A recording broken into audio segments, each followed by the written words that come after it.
وما خلقت الجن والإنس إلا ليعبدون আল্লাহ পাক রব্বুল আলামিন বলেন, ও দুনিয়ার বান্দারা, আমি আল্লাহ পাক রব্বুল আলামিন তোমাদেরকে অনর্থক বানাই নাই, অযথা অকারণ বানাই নাই। আমি আল্লাহ পাক রব্বুল আলামিন তোমাদেরকে দুনিয়ার ভিতরে বানাইলাম শুধুমাত্র কেবলমাত্র আমার ইবাদত করার জন্য। কিন্তু আমার যুবক ভাইরা, আজকে আমরা আল্লাহ তাআলার ইবাদত করি না, বরং কত ধরনের গুনাহ আমরা করি। আজকে আমরা চোখের মাধ্যমে গুনাহ করি, পায়ের মাধ্যমে গুনাহ করি, হাতের মাধ্যমে গুনাহ করি।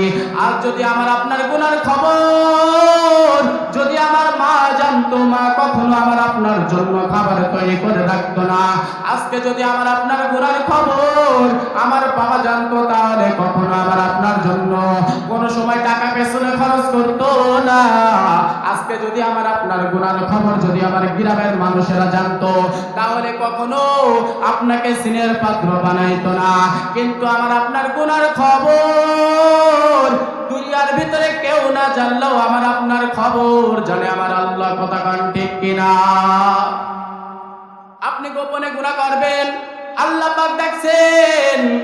আপনি ঘরের ভিতরে দরজা বন্ধ করে গুনাহ করছেন, ওখানেও আমার আল্লাহ পাক রব্বুল আলামিন দেখেন।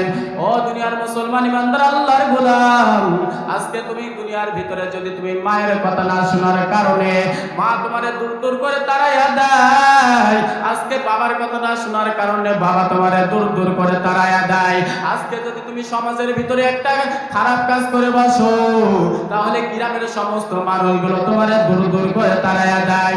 আর আল্লাহ ডাকতে বলে, বান্দা,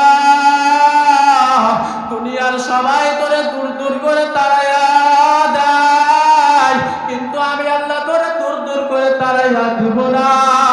তুই আল্লাহ, তুই বান্দা, তুই চোখের মাধ্যমে গুনাহ করেছো, তারপরও আমি তোমার চোখের জ্যোতিকে নষ্ট করে দিই নাই। আমি আল্লাহ হাতের মাধ্যমে গুনাহ করেছো, তোমার হাতটা নষ্ট করে দিই নাই। ও বান্দা, তুমি পায়ের মাধ্যমে গুনাহ করেছো, তোমার পাকে আমি আল্লাহ নষ্ট করে দিই নাই। ও বান্দা, তোমার গুনার অবস্থা, তোমার গুনার হালত যদি বেশিও হয়ে যায়, তুমি বান্দা খালিস নিয়তে তওবা করো, আমি আল্লাহ পাক রব্বুল আলামিন আমার কুদরতের কোলে তোমাকে তুলে নেব। জোরে কান সুবহানাল্লাহ।